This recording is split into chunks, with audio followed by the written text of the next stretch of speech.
Hello, c'est Alex de formation-powerbi.fr. Dans cette vidéo, nous allons t'expliquer comment utiliser la fonction distinct dans Power BI. Reste bien jusqu'à la fin, je te partagerai nos meilleures astuces. Sans plus attendre, je te laisse avec Lucas dans ce tutoriel. Prends place, c'est parti. Hello tout le monde, j'espère que vous allez bien. Tout d'abord, je vous invite à télécharger le fichier Power BI en description pour suivre en même temps que moi les différentes étapes. Et on est parti. La fonction distinct, elle permet de créer une table qui va contenir uniquement des valeurs uniques d'une colonne. Donc elle est particulièrement utile pour supprimer les doublons et pour travailler avec des listes uniques.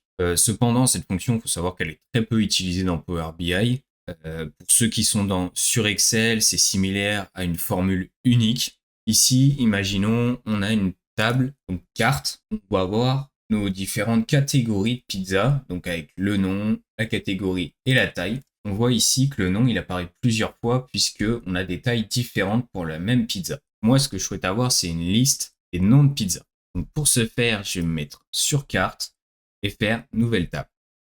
Ici, on va l'appeler donc liste pizza.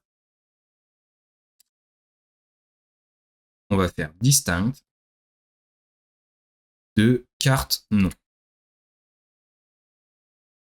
On valide. Ici, on voit qu'on a donc une table qui s'est créée avec la liste de nos pizzas. Si maintenant on effectue un tri, on voit qu'effectivement les doublons ont été supprimés.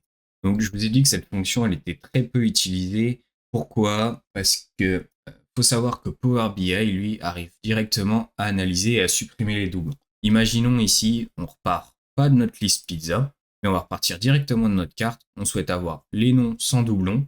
On insère le nom et ici on voit qu'on a nos listes de pizza et c'est sans doublons. Voilà, maintenant vous savez comment utiliser la fonction distinct. Merci de m'avoir écouté, j'espère que cette vidéo, elle vous a plu. Et nous, on se retrouve pour une prochaine.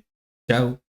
Voilà, j'espère que cette vidéo t'a plu. N'hésite pas à liker et à commenter cette vidéo et bien évidemment à t'abonner à la chaîne, ça nous fait toujours plaisir d'avoir de plus en plus de monde. Si tu veux booster tes compétences sur Power BI, tu peux t'inscrire à notre newsletter pour recevoir les dernières actualités, des astuces de Power BI. Mais tu peux aussi évidemment télécharger les ressources en description de cette vidéo pour pratiquer en même temps que Lucas si ce n'est pas déjà fait. Et enfin, tu peux évidemment découvrir notre catalogue de formation complet. On a des parcours de formation e-learning avec plus de 200 vidéos à consommer et plus de 14 heures de vidéos exclusives. Je te dis à bientôt sur la chaîne formationpowerbi.fr.